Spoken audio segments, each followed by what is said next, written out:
በኢትዮጵያ የሪል ስቴት ገበያ ውስጥ ትልቅ መነጋገሪያ ስለሆነውና በ5 ዓመት ውስጥ ትልልቅ ሳይቶችን ገንብቶ ለደንበኞቹ ያስረከበው አሁን ላይ ደግሞ በመሀል ሳር ቤት የንግድ ሱቆችን እንዲሁም የመኖሪያ አፓርትመንቶች ላይ 20% የበዓል ቅናሽ አድርገዋል የሚል መረጃ ደርሶኝ ዛሬ በጃምቦሮ ሪል ስቴት ነው የተገኘሁት።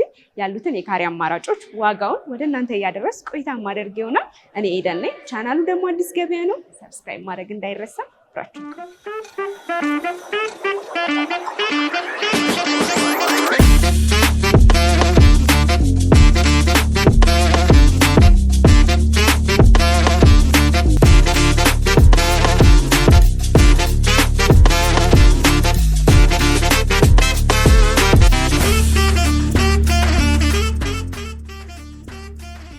ሰላም፣ እንዴት ነሽ?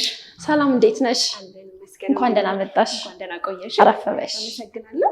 እንግዲህ 20% የበዓል ቅናሽ ማድረጋችሁን ሰምቼ መረጃውም ለተመልካቾች ይጠቅማል በማለት ነው ዛሬ ወደ እናንተ ብቅ ያልኩት። ቅድሚያ እንተዋወቅ። እሺ፣ የማታ እባላለሁኝ የጃምቦሮ ሪል ስቴት የሽያጭ አማካሪ ነኝ። መልካም የማታ። ጃምቦሮ ሪል ስቴትን ለማያውቁ ተመልካቾቼ ጃምቦሮ ማን ነው? ከዚህ በፊትስ ምን ምን ስራዎችን ሰርተዋል?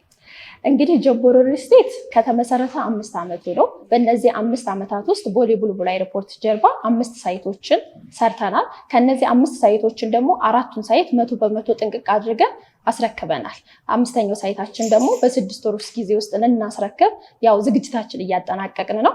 አሁን ላይ ያው እንግዲህ ከረንትሊ እየሸጥን ያለ ነው። እንዲሁም ብዙ ስቶክ ያለን እዚህ ሳር ቤት ቫቲካን ኤምባሲ ጎን የሚገኘው የከተማችን ትልቁና ግዙፉ ሞል ላይ አሁን እንገኛለን ማለት ነው ይመስለኛል። አሁንም ያለ ነው ሳር ቤት ያላችሁ ሳይት ላይ ነው። አዎ፣ በጣም ጥሩ። እኔም በመግቢያ ለተመልካቾቼ እንደነገርኳቸው 20% ዲስካውንት ያደረጋችሁት የሳር ቤት ሳይታችሁ ኤግዛክት ሎኬሽኑ ምኑ ጋር ነው የሚገኘው? አካባቢ ውስጥ ላይ ምን ምን ነገሮች አሉ? ኦኬ፣ እንግዲህ ሳር ቤት እየገነባን ያለነው ሳይታችን የሚገኘው ሳር ቤት ቫቲካን ኤምባሲ ጎን ነው። እንግዲህ እዚህ አካባቢ ወደ 17 ኤምባሲዎች እና ወደ 40 ኤንጂኦዎች ይገኛሉ። ማለትም ያው ለነዋሪዎቹ በደንብ አመች ስፍራ ነው። ወደፊትም ያው ጥሩ ሪተርን የሚያመጣ እንዲሁም ደግሞ የተለያዩ ፋሲሊቲዎች አሉት። የእምነት ተቋማቶች አሉ፣ መስጊድም ቤተክርስቲያኖችም አሉ፣ ትምህርት ቤቶች አሉ፣ የተለያዩ ነገሮች አሉ በአካባቢያችን በአቅራቢያ የሚገኝ ማለት ነው። በጣም ጥሩ። እንግዲህ ወደ ህንፃው እንምጣና ህንፃው ምን ምን አሚኒቲዎችን አካቶ ይዟል? እንግዲህ ህንፃችን አጠቃላይ ሱቆችንና አፓርትመንቶችን የያዘው ሌግጀሪ ግራንድ ሞል የከተማችን የመጀመሪያው ግራንድ ሞል ነው እዚህ እየሰራን ያለ ነው። ለሳር ቤት ሳይት እንግዲህ የሚመጥን ለአካባቢው ለነዋሪዎቹ የሚመጥን ሳይት ነው እየሰራን ያለ ነው። እንግዲህ ይሄ ህንፃ ያሉት አሚኒቲዎች ከግራውንድ እስከ 4ኛ ፍሎር ሱቆች ናቸው። ሱቆቹ እንግዲህ ያሉት ለብቻው 5 ሊፍቶች አሉት። እንዲሁም ደግሞ ለብቻው የተለያዩ ፓርኪንግ አሉት ማለት ነው። ከዛ በኋላ አፓርትመንቶች አሉ። አፓርትመንቱ አጠቃላይ 10 ሊፍት ይኖሩታል። 2 እስከሌተን አሉት ማለት ነው። ጅምም አለው፣ ስፓም አለው፣ የውጭ ፉድ ኮርቶች አሉት፣ የልጆች መጫወቻ ዴኬር አሉት ማለት ነው። ከዚህ በፊት ቡልቡላ ላይ ተሽናል አይደለ? ጅምና ስፓችንን ጎብኝታችሁን ነበር እና ከዛ በተሻለ እንግዲህ ለአካባቢ የሚመጥን ሳይት ሆኖ እየተሰራ ያለው። እንግዲህ መሀል ከተማ እንደመሆናችን መጠን የፓርኪንግ ጉዳይ የሚነሳ ነው። ለዚህም በቂ የሆነ የፓርኪንግ ወይም የመኪና ማቆሚያ ያላችሁ? የአፓርትመንቱ 4 ቤዝመንት አለው ወደ ታች የአፓርትመንቱ ብቻ ማለት ነው። የሱቆቹ እንግዲህ ቅድም እንዳልኩሽ 300 ካሬ ላይ ያረፈ ለብቻው ደግሞ የራሱ የሆነ ፓርኪንግ አለው። እዚህ ህንፃ ላይ ለየት የሚያደርገው ሱቆቹም የራሱ ፓርኪንግ መኖራቸው፣ አፓርትመንቶቹ ደግሞ ለራሳቸው 4 ቤዝመንት ወደ ታች መኖሩ ለየት ያደርገዋል ማለት ነው። በጣም ጥሩ ነው። ብዙ ጊዜ አልተለመደም። ለሱቅም ለአፓርትመንትም መኖሩ ጥሩ አማራጭ ነው። እንደነገርሽኝ ሚክስድ ዩዝድ ነው። ሱቆችም አፓርትመንቶችም አሉ። ከአፓርትመንቶቹን ጀምርና አሁን ለሽያጭ ክፍት ያደረጋቸዋቸውን የካሬ አማራጮች እስኪ ከባለ 1 መኝታው ጀምረሽ ዋጋውን ንገሪኝ። ባለ 1 መኝታችን 110 ካሬ ነው። ዋጋችን 14 ሚሊዮን ገዳማ ነው። 10% ደግሞ ወደ 1.4 አካባቢ ነው። ባለ 2 መኝታችን 123 ካሬ ነው። አጠቃላይ ክፍያችን 15.8 አካባቢ ነው። 10% ደግሞ ወደ 1.5 ነው። አሁንም ባለ 2 መኝታችን 138 ካሬ ነው። አጠቃላይ ክፍያ ወደ 17.8 ነው። 10%ታችን ደግሞ ወደ 1.7 አካባቢ ይሆናል ማለት ነው። ባለ 3 መኝታችን 150 ካሬ ነው። ወደ 19.3 አካባቢ ይሆናል። 10% ደግሞ ወደ 1.9 አካባቢ ይሆናል ማለት ነው። 181 ካሬያችን ደግሞ እዚሁ ባለ 3 መኝታችን 23 ሚሊዮን አካባቢ ነው የሚሆነው። 10%ታችን ደግሞ ወደ 2.3 አካባቢ ይሆናል ማለት ነው። ስለዚህ እኔ ቀደም ብዬ ሰምቼ የመጣሁት የ20% ዲስካውንትን ያጠቃለለ ነው የዋጋ አይደለም 20%ችን ሌላ ነው። ይሄ አሁን የነገርኩሽ ዋጋ የመጀመሪያው ዋጋችን ነው። አሁን ወደ 20% ቅናሻችን ስንመጣ ደግሞ ለምሳሌ ከነዚህ ከዘረዘረኳቸው ካሬዎች መካከል ለምሳሌ የአንዱን ካሬ ልንገር። የባለ 2 መኝታ 123 ካሬ ማለት ነው 20% ዲስካውንት ሲሆን 15.8 የነበረው 20% ቅናሽ አድርገን 12.6 ይሆናል ማለት ነው። ያ ማለት አጠቃላይ ወደ 3 ሚሊዮን ቅናሽ አድርገናል ማለት ነው። 3 ሚሊዮን ብር ከአንድ ቤት ላይ ትልቅ ዲስካውንት ነው። መልካም። እንግዲህ ይሄ ዲስካውንት ለምን ያህል ጊዜ ነው የሚቆየው? እንግዲህ ይሄ ዲስካውንት የሚቆየው ማክሲመም 1 ወር ይቆያል። ያው እንደዚህ እንዳንቺ ምር ብሎ ለመጣ ሰው ያው ከዚህ በኋላ በዓላቶች አይደሉ? ገና አለ፣ ጥምቀት አለ። ከዚህ በኋላ የጠሩ ወራቶች ደግሞ በዓል ነው ሁሉም አይደለ? ስለዚህ እንግዲህ ይሄ በዓል እስከሚያልቅ ድረስ ቅናሾች አሉ ማለት ነው። ስለዚህ ለ1 ወር የሚቆይ ነው። በጣም ጥሩ። ወደ ንግድ ሱቆቹ እንመለስና የእነሱስ ዋጋ ምን ያህል ነው? እንግዲህ የንግድ ሱቆቻችን ከ17 ካሬ እስከ 80 ካሬ አለን። ከነዚህ ውስጥ ደግሞ ትንሽ ካሬ ለሚፈልግ ሰው ለምሳሌ ከግራውንድ እስከ 4ኛ ፍሎር ላይ የተለያየ ፕራይስ ነው ያላቸው። ስለዚህ ከግራውንድ ጋር ስጀምርልሽ 17 ካሬ መግዛት ለሚፈልግ ሰው ግራውንድ ላይ አጠቃላይ ክፍያው 7 ሚሊዮን አካባቢ ነው። 15% ደግሞ ወደ 1 ሚሊዮን አካባቢ ይሆናል ማለት ነው። አንደኛ ፎቅ ላይ መግዛት ለሚፈልግ ደግሞ ለምሳሌ 27 ካሬው ወደ 9 ሚሊዮን አካባቢ ነው የሚሆነው። 15% ደግሞ ወደ 1.4 አካባቢ ነው።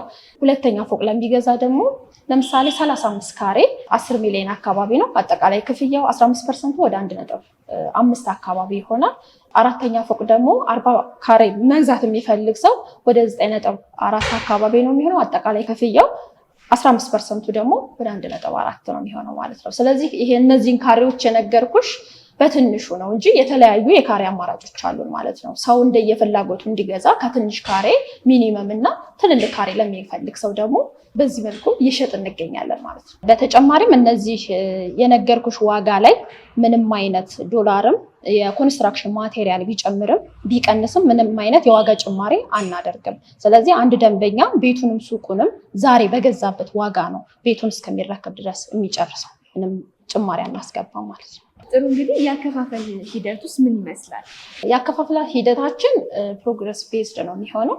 ደንበኞቻችን እንግዲህ አንቺ እንዳየሽው ህንፃችንን ፕሮግረሱን እያዩ በሂደት ነው የሚከፍሉት ማለት ነው። ጥሩ። እንግዲህ ግንባታው በምን ያህል ጊዜ ተጠናቆ ለደንበኞች ታስረክባላችሁ? ግንባታችን የምናጠናቅቀው የእኛ ሳይት ሁል ጊዜም በየ2 ዓመቱ ነው የምናስረክበው። ያ ማለት ደግሞ ግንባታችን እንዲፈጥንልን የሚያደርጉልን ከ2 እህት ኩባያዎቻችን ጋር ነው የምንሰራው። ውድበርና ጉመር የሚባሉ 2 እህት ኩባያዎች አሉ። ጀምሮ ላይ አብረውን የጀርባ አጥንት የሆኑ ማለት ነው። ውድበር የሚባለው የኮንክሪት ሪድሚክስ አቅራቢ ነው። ጉመር የሚባለው ደግሞ የጠጠር አቅራቢ ካምፓኒያችን ነው ማለት ነው። እንግዲህ የተለያዩ ኮንስትራክሽኖችን ሰርቷል ውድበርና ጉመር ማለት ነው። በእነዚህ ካምፓኒዎቻችን በደንብ እየሰራ እንገኛለን ማለት ነው። አሁን ደግሞ ያው የቻይና ለየት የሚያደርገን የቻይና ኮንስትራክሽኖችን ጆይን አድርገውናል። እነሱ ናቸው የሚሰሩልን ማለት ነው። ስለዚህ እንግዲህ ቅድም እንደነገርኩሽ መግቢያችን ላይ በ5 ዓመታት ውስጥ 4 ሳይቶችን 100% ጥንቅቅ አድርገን አስረክበናል ለነዋሪዎች ማለት ነው። ስለዚህ ለዚህ ማስረጃችን ደግሞ በ2025 የኢትዮ ሪል ስቴት አዋርድ ስራችን ምስክራችን ነው እና ይህንን ዋንጫ አግኝተናል። እንኳን ደስ አላችሁ። አመሰግናለሁ። እንግዲህ እንደነገርሽኝ በ2 ዓመት ውስጥ ይጠናቀቃል ብለሽኛል። ቀደም ብለሽ ህንፃው ከፍ ያለና ተለቅ እንዳለ ነግረሽኛል።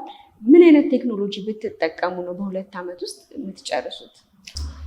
እሺ፣ እኛ የምንጠቀመው ቴክኖሎጂ ፖስቴንሽን የሚባል ቴክኖሎጂ ነው። እሱንም እንግዲህ ያው በወር ውስጥ 3 እና 4 ስላቦችን ይሞላል ማለት ነው። ቅድም እንደነገርኩሽ የቻይና ኮንስትራክሽንም ስላሉ ቻይናዎችም ከጎናችን ስለሆኑ በደንብ አድርገን አጠናቀን በ2 ዓመት ውስጥ እናስረክባለን። ጥሩ። እንግዲህ ሰዎች እነዚህን ቤቶች ገዝተው ቢያከራዩዋቸው ወይም ደግሞ ነገ አትርፈው ለመሸጥ ምን ያህል አዋጭ ናቸው?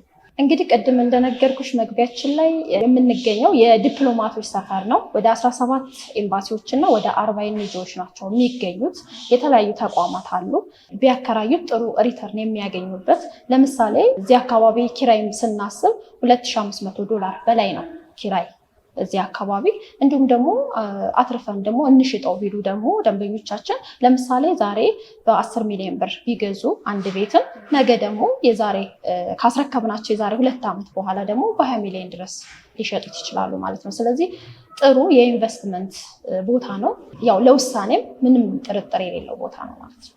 መልካም። በመጨረሻ ማስተላለፍ የምትፈልጊው መልዕክት ካለ እድሉን ልስጥሽ። እንግዲህ ያው መግቢያችን ላይ እንዳየሽው የ20% በዓልን ምክንያት በማድረግ የ20% ቅናሽ ላይ ነን ያለነው። ሱቆችም አፓርትመንቶችም ላይ እንግዲህ የ20% ቅናሽ አለን ማለት ነው።